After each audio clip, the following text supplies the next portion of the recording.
안녕하세요, 찰리입니다. 오늘은 인스타그램 얘기인데요.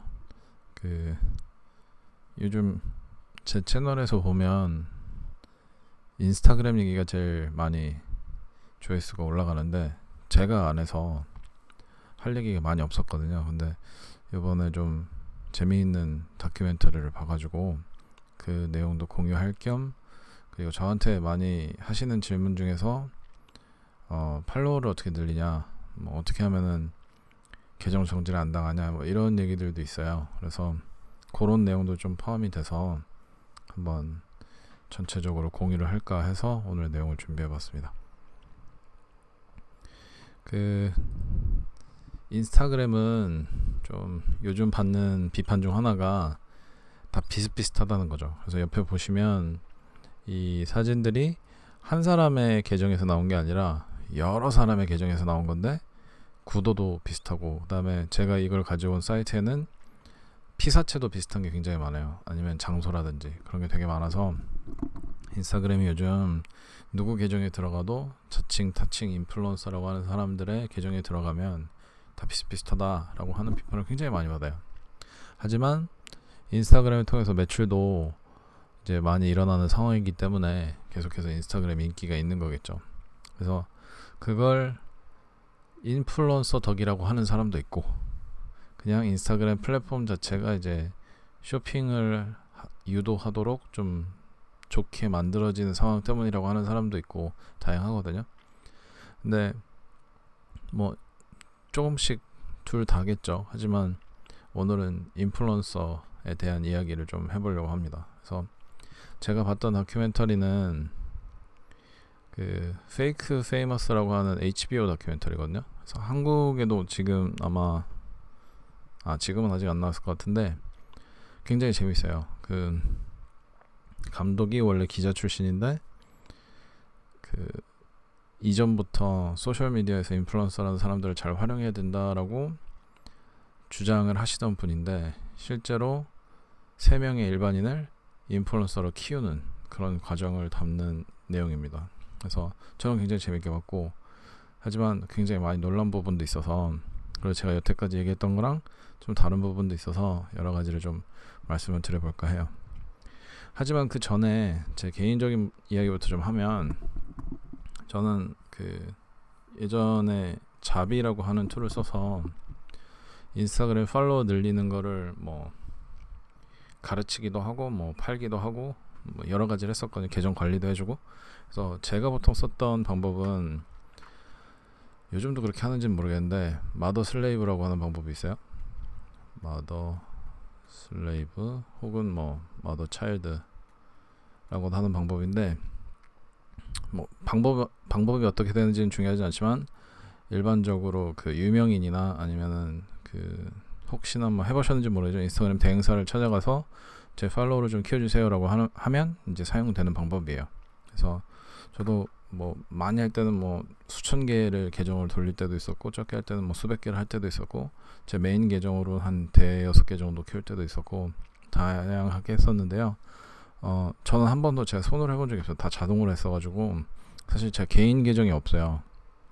그래서 제가 앞으로 말씀드릴 거는, 이런 개인 계정 갖고 있는 사용자분들이 느낀 점보다는 이런 식으로 작업을 하거나 다른 사람들의 뭐 인스타그램을 키워주는 대행을 하거나 이런 활용하는 사람들의 관점으로 좀 말씀을 드릴 것 같고, 이후에 나오는 팔로워를 늘리거나 아니면 뭐 이런 식으로 하니까 어떻게 했다라고 하는 건 제 개인적인 경험이 아니라 다큐멘터리에 나와 있는 내용을 기반으로 한 거고, 거기에 제 개인적인 경험은 제 경험이다 라고 말씀을 드리려고 하거든요. 그래서 여기에 이 영상에 나오는 방법으로 인스타그램에서 인플루언서가 되겠다 하시는 분들도 아마 계실 수도 있을 것 같은데, 저는 그걸 추천드리는 게 아니라는 걸 좀 미리 말씀을 드리고 싶었습니다.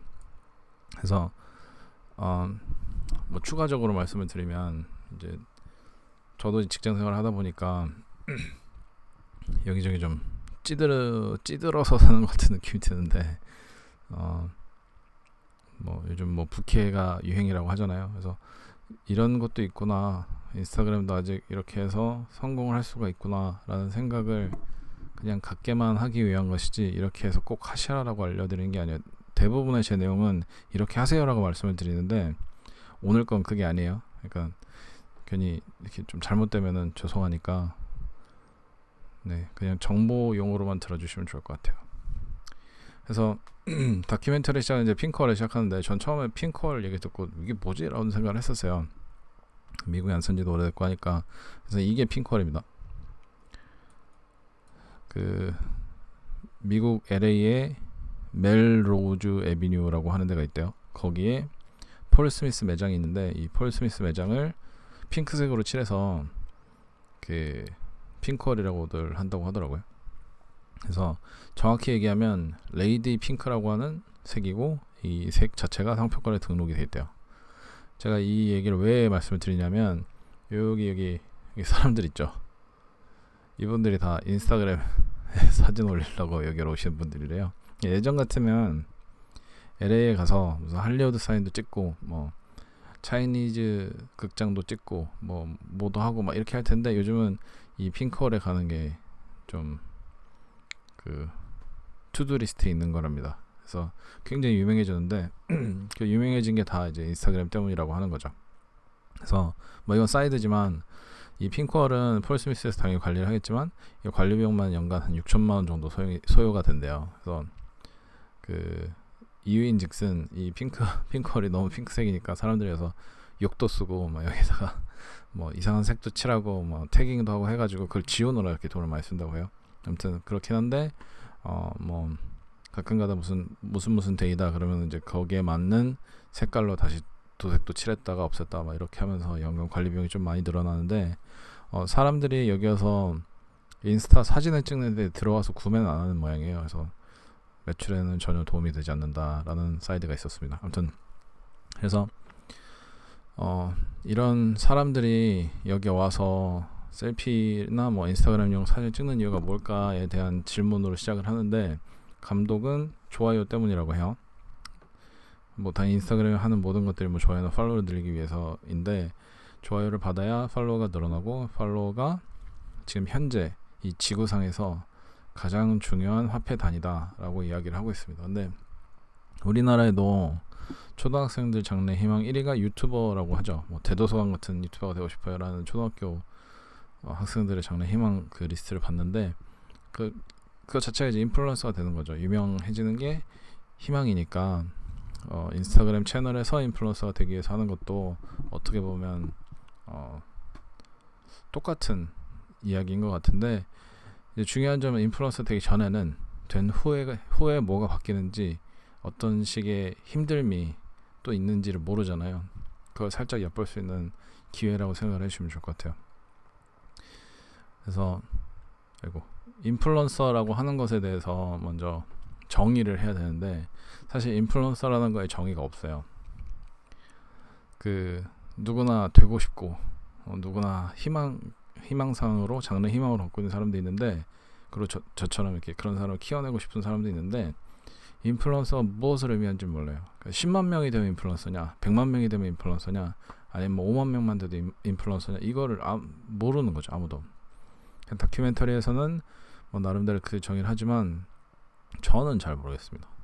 그래서 사실 직역을 하면 인플루언서는 뭐 다른 사람에게 영향력을 끼칠 수 있는 사람이 인플루언서다라고 할 수 있겠지만 뭐 그러면 뭐 정치인도 인플루언서고 연예인은 당연히 인플루언서고 학교 선생님, 부모님 모두 다 이제 영향을 끼칠 수 있는 사람이니까 인플루언서잖아요.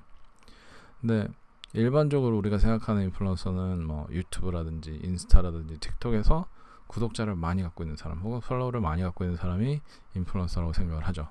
그래서 이런 콘텐츠를 올릴 때마다 그 팔로워나 구독자를 기반으로 좋아요나 코멘트를 많이 받는 사람이라고 이렇게 보통은 생각을 하죠. 그러다 보니까 이런 인플루언서들이 한 번씩 무언가를 이야기할 때마다 그 효과가 엄청나게 늘어날 거다라고 오해를 하는 경우가 굉장히 많아요. 또는 반대로 수백만의 팔로워를 가진 사람한테 특정 상품을 광고를 해주세요 라고 얘기할 때 TV에다 광고하는 것보다 효과가 훨씬 더 크다라고 생각하는 경우가 굉장히 많아요. 근데 저는 잘 모르겠어요. 왜냐하면 그건 이제 나중에 뒤에 나오겠지만 이런 인스타그램, 유튜브 이런 플랫폼들의 최종 목적은 자기네 플랫폼에서 더 많은 컨텐츠를 보게 하는 거지 이 사람의 인플루언스를 키워주는 게 아니거든요. TV는 반대. TV는 사람들이 더 많이 와서 광고를 많이 보고 더 많은 광고가 왔으면 좋겠다라고 하는 채널이고, 이런 SNS는 사람들이 더 많이 들어와서 자기네 플랫폼에서 더 많은 시간을 소비했으면 좋겠다라고 생각하는 걸로 원래 요즘은 뭐 광고를 붙이기도 하지만, 그래서 좀 다른 측면이 있지 않나라는 생각이 들고요. 그러면 추가해서 이 인플루언서가 팔로워가 많고 뭐 코멘트도 많이 달리고 하는 사람이라고 하면 이 팔로워가 진짠가 라는 의문이 생기겠죠. 이렇게 많은 사람들이 팔로우를 하는데 얘네가 과연 다 진짠가? 제 생각엔 아니에요. 제가 옛날에 팔로우 작업을 많이 해봤기 때문에 알지만 제 생각엔 아니에요. 아무튼 그런 상황, 이제 누구나 의문을 가질 법한 그런 내용들이었어요. 다큐멘터리 시작에. 그래서 저도 이제 보기 시작한 건데, 제가 몰랐던 거는 그 100만 명이 넘는 팔로워를 가진 인플루언서의 수가 미국 인구 절반이 된대요. 인스타그램 상에서. 근데 이렇게 많은 사람, 만약에 100만 명이라는 숫자를 인플루언서의 기준으로 친다라고 하면, 이렇게 많은 사람이 미국 인구의 절반이 되는 숫자의 사람들이 인플루언서가 될 수 있나?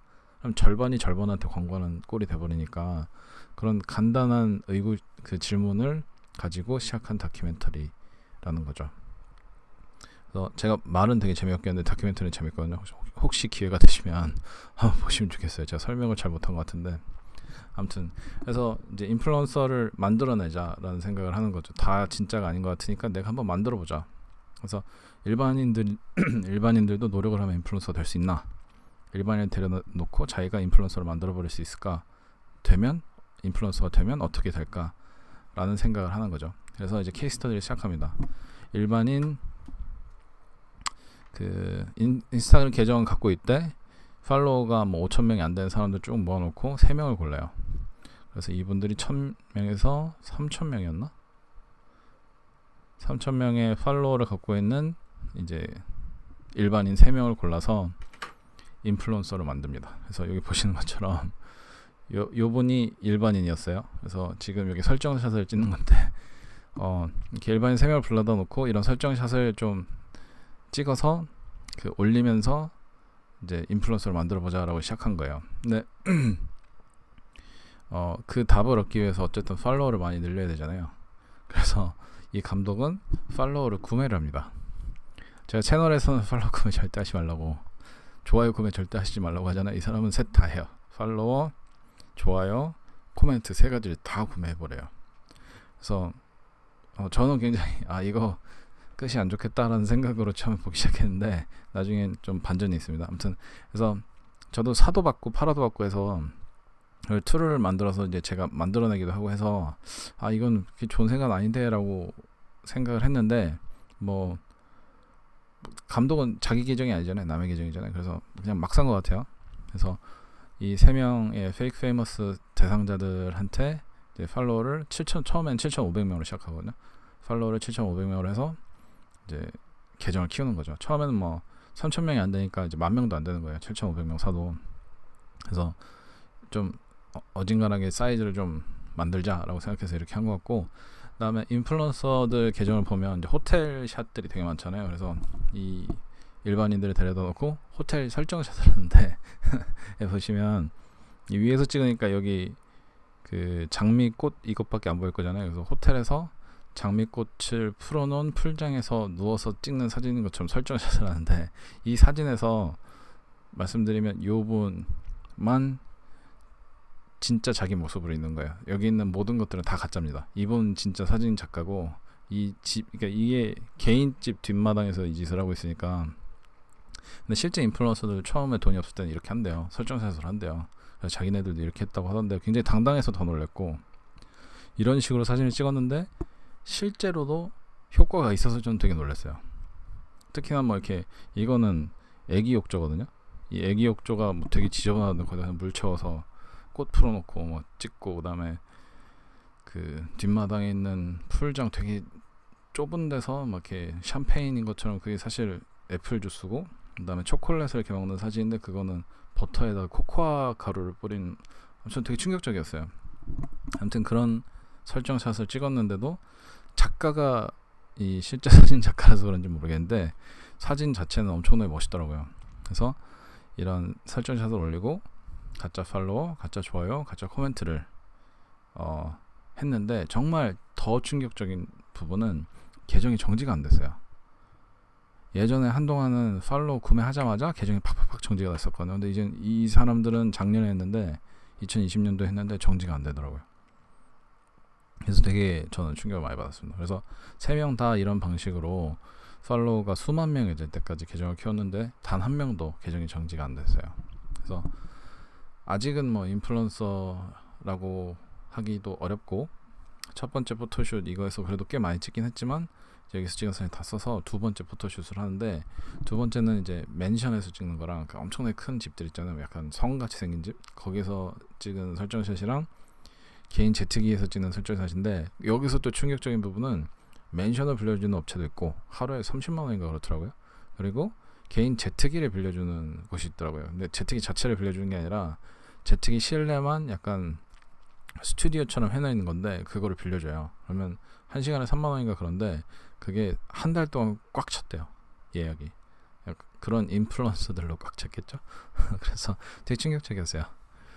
근데 아무튼 뭐 그 지금 게 아니라 그렇게 설정샷을 해서 올리고 또 팔로워, 좋아요, 코멘트를 사는 거죠. 그 정말 제가 다행이라고 생각하는 건 이 다큐멘터리에서는 얼만큼의 팔로워를 얼마만큼 빨리 샀는지는 안 보여주더라고요. 이거 보여주면은 그 자체로도 좀, 왜냐면 따라할 거잖아요, 사람들이. 전 되게 위험하다고 생각하고, 그렇게 따라하면 이분들은 뭐 어느 업체에서 사고 어느 업체를 돌려가면서 사고 이건 제가 모르겠는데 조심해서 하지 않으면, 여기 다큐멘터리에 포함된 사람들은 그렇게 되지 않았다고 할지라도 분명히 계정 정지나 제재를 받을 위험성이 있기 때문에 제 생각에는 또 계정을 사는 거는 좋은 생각이 아닌 거라고 말씀을 드리고 싶습니다. 그래서 용감한 감독과 용감한 3명이 콜라보로 드디어 대망의 100K 10만 명 팔로워를 달성을 하게 됩니다.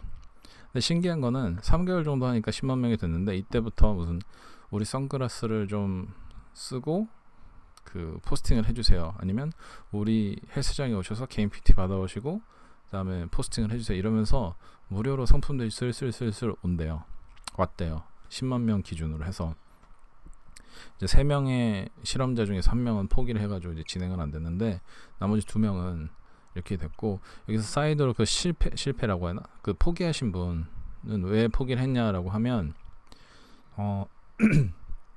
이제 가짜를 만들어낼 때 살짝 자괴감이 들어요. 그러니까 남들이 이거 가짜인데라고 알아야 될 것 같고, 그래서 그 인스타랑 실제 개인이랑 사이에서 괴리가 좀 있거든요. 저도 그런 걸 느꼈었는데 이 포기하신 분도 그런 식으로 느꼈다고 하더라고요. 그래서 뭐 남들이 다 하니까 하면서 넘어가도 되지만, 저는 포기하신 분이랑 굉장히 비슷한 이질감이 있어서 인스타 작업을 이제 더 이상 안 하고 있는데, 뭐 필요에 따라 하는 거겠죠. 그분은 이제 이걸로 유명해지고 싶은 생각이 없으니까 그만두신 거고, 다른 2분은 이제 개인 사업을 하시고, 한 분은 배우세요. 그러니까 이런 걸 통해서 뭔가 목표로 하시는 바가 있어서 계속 하신 것 같은데, 결정적으로는 이렇게 팔로워가 늘어나다 보면 안티도 같이 똑같이 생기잖아요. 그래서 그 안티 때문에 좀 힘들어 하시면서 포기하셨던 것 같아요. 아무튼 다른 2분은 팔로워가 10만 언저리가 되면서 무료 상품도 늘어났다라는 걸 알아두시면 좋을 것 같고, 이때 좀 특이한 점은 이 사람들이 다른 업체들한테 연락을 하는 것도 분명히 있는데, 오히려 업체 쪽에서 이 사람들을 찾아서 우리 것 좀 써주세요 하면서 연락하는 경우가 훨씬 더 많았다고 해요. 그래서 이런 식으로 팔로워들이 늘어나면서 그런 기회도 분명히 굉장히 빨리 늘어나는 것 같습니다. 그래서 이런 100K 10만 명의 팔로워가 사실은 달성하기 굉장히 어려운 숫자고, 아무리 팔로워를 구매해서 달성했다고 한들 좀 이런 사람들, 이런 언저리의 팔로워 숫자를 찾아다니는 업체들이 굉장히 많구나 라는 걸 다시 한번 깨달았고요. 이 시점에서 남은 한 명, 그 사업하시는 분도 포기하세요. 그러니까 인플루언서가 되고 싶기는 하지만 자기의 노력으로 되고 싶지, 이렇게 가짜를 사서 되고 싶지는 않다라고 하면서 이제 포기를 하시고, 이제 한 명만 남은 상태입니다. 근데 한 명은 되게 특이하게 그 인플루언서 로드 트립이라는 게 있대요. 거기서 초대돼서 다른 인플루언서들이랑 이제 후원사 옷을 입고 로드 트립을 하는 뭐 그런 거를 이제 초대를 받는데, 거기에서 제가 좀 약간 충격적이었던 부분은 이 라스베가스로 가서 그냥 끝나는 게 아니고, 라스베가스에서 이제 그 약간 그걸 뭐라 그러지? 그 코엑스에서 하는 것처럼 약간 업체들 모이는 거 있잖아요. 박람회에 참여해가지고 거기 업체들이랑 인사를 하고 이렇게 좀 거기서 사진도 찍고 하거든요. 근데 업체가 워낙 많다 보니까 이 사람이 돌아다니면서 업체들 명을 막 받아서 나중에 집에 갈 때 라스베가스 공항에서 엑셀에다 그걸 정리를 하시더라고요. 그래서 저도 예전에 아마존 PR 할 때 이렇게 하시라라고 알려드린 적이 있었는데 그냥 단순하게 사진 찍고 단순하게 그냥 이뻐 보이고 이게 아니라 진짜로 이걸 사업처럼 하시는 분들이라는 거에 좀 충격을 받았어요. 그거를 계속 정리하면서 업체들한테 계속 연락을 하면서 이렇게 해서 사업을 키워나간다는 느낌을 좀 받았거든요. 그러니까 오히려 그런 생각을 하면 팔로우를 사면 안 되지 않을까 라는 생각이 들긴 하는데, 아무튼 뭐 그 영상에서 나오는 그 모습이 좀 약간 충격적이었습니다. 그래요. 그래서 이제 좀 여기까지 들으셨으면, 다큐멘터리는 이거보다 훨씬 긴데 들으셨으면 좀 궁금하신 점들이 있어요. 제가 제일 궁금했던 점은 이렇게 가짜 팔로우, 가짜 좋아요, 가짜 코멘트가 있는데 왜 막질 않나 라는 부분이었거든요. 실제로 킴 카다시안이나 아리아나 그란데나 뭐 더 락이나 이런 사람들도 30에서 40%의 팔로워는 다 가짜예요. 제가 아까 말씀드린 마더 차일드, 마더 슬레이브 이 방법으로 이런 유명인들 팔로워를 늘려주거든요. 그래서 죄다 가짜는 아니지만 그래도 꽤 큰 부분이 가짜 팔로워로 이루어져 있습니다. 이런 유명인들도. 근데 이런 유명인들은 수백만 명의 팔로워가 있으니까 일반인들보다 훨씬 더 큰 그 가짜 팔로워 수를 가지고 있을 거잖아요. 그런데도 불구하고 막지 않는 거예요. 그래서 왜 막지 않나를 잘 생각을 해보면 수익 때문인 것 같아요. 그러니까 이 플랫폼은 유저들이 가짜든 진짜 유저 수가 많을수록 투자자들한테 더 많은 이제 투자를 받을 수 있고 수익도 늘어나고 광고를 더 많이 할 수 있고 이렇기 때문에 수익과 직결돼 있고요. 그 다음에 인플루언서들 같은 경우는 뭐 당연히 유명세 때문에 공짜 상품도 늘고 포스팅 하나 할 때마다 그 청구할 수 있는 비용이 늘고 이래서 좋을 테고요. 그 다음에 광고 회사들 같은 경우는 항상 어딘가 광고를 할 때 예산을 받아서 하잖아요. 근데 그 예산을 더 받을 수 있는 거죠. 그리고 광고를 이제 돌릴 때가 훨씬 더 늘어나니까 자기네들 좋은 거고, 광고주들도 어쨌든 어떤 방식으로 자기네 상품을 보내야 되는데 이게 가짜인지 진짜인지는 상관이 없고 어쨌든 한 군데라도 더 나가는 게 더 중요하거든요. 그래서 이런 식의 약간 이해가 집합이 되다 보니까 이런 가짜 팔로워, 가짜 코멘트, 가짜 좋아요를 아무도 제재를 하지 않는 게 아닌가라는 생각이 드는데, 제 생각에는 그렇지만 진짜인지는 모르고요. 그리고 초반에 팔로워를 구매해서 이런 식으로 키우다 보면 분명히 언젠가는 정지가 되거든요. 100%다 그렇진 않지만 정지가 되는 거는 명확해요. 그래서 만약에 혹시라도 어떤 분이 이 영상을 여기까지 이렇게 오래 보신 다음에 난 이거 해보겠다라고 하시는 분이 계시면 꼭 그 베리파이를 받으세요. 그거라도 해놔야 조금 안전하게 돌릴 수가 있습니다. 그리고 또 하나 이제 추가를 드리면, 이 계정 주소를 집어넣으면 얘가 가짜 팔로워만 있어요, 진짜 팔로워만 있어요, 얘는 안 좋아요, 얘는 좋아요, 이렇게 구분을 해주는 소프트웨어들이 있거든요. 근데 이 사람이 감독이 그 로드트립에 갔던 그 사람 거의 한 90%가 구매한 팔로워인데도 불구하고 그 소프트웨어에 조회를 해보니까 뭐 가짜 팔로워 거의 없고 굉장히 좋은 인플루언서다라고 이제 분석을 해줬다고 하더라고요. 그래서 좀 정석대로 키우면서 사용을 하려고 하는 유저나 뭐 작은 계정들이 손해를 진짜 많이 보고 있구나 라는 생각이 강하게 들었습니다. 그래서 다큐멘터리는 제작 중에 코로나 때문에 이제 마지막 부분을 못 찍었는데, 거의 코로나 초반쯤 돼서 그 로드트립에 가셨던 분은 그 호텔, 비행기표, 그다음에 뭐 그 클럽 이런 모든 비용을 다 대주는 그런 스폰서십을 받아서 출국하기 직전이었는데 락다운이 되는 바람에 못 갔다고 하더라고요. 근데 진짜 신기하게도 이 코로나 중에 오프라인 경제는 점점 많이 가는데 인플루언서 계정들은 막 여행 사진, 뭐 상품 이런 걸로 도배가 되고, 그 마지막까지 남은 실험 참가자도 계속해서 이런 상품을 받더라고요. 그래서 거기에다 추가해서 이 코로나 때문에 인스타그램에서 이게 사람들이 이제 집에만 있으니까 인스타그램에서 보는 시간이 점점 늘어나면서 팔로워를 구매하지 않아도 이 실험 참가자한테도 팔로워가 점점 늘어나는 기이한 현상이 참 아이러니한 것 같아요. 가짜로 키운 계정이 나중에 가서는 진짜 팔로워들로 계속해서 더 큰다라는 게 좀 아이러니했었습니다. 그래서 저는 개인적으로는 궁금하지만 한 번도 이게 해봐야겠다라는 생각을 하지 않은 내용이 다큐멘터리를 만들어져가지고 반가운 마음이 처음부터 끝까지 다 봤는데요. 조금이나마 도움이 되셨었다면 좋겠습니다. 되게 긴데 그리고 혹시라도 이 다큐멘터리를 보고 누구나 이 방식으로 인플루언서가 될 수 있겠다라고 생각하는 분들이 계시면 100%는 아니니까 저는 이렇게 안 하셨으면 좋겠거든요. 근데 뭐 필요에 따라 한 번씩 시도를 하실 분이 계시면 최대한 조심해서 하시고, 뭐 제가 어떻게 하라 마라 할 수는 없는 거니까. 근데 항상 이렇게 어쨌든 거짓말이잖아요. 거짓말로 된 거는 나중에 가서 어떻게 해서든 이렇게 제재를 받더라고요. 그래서 꼭 조심하시면서 인스타그램 사용하셨으면 좋겠고, 저는 또 다음 주에 다른 내용으로 찾아뵙도록 하겠습니다. 감사합니다.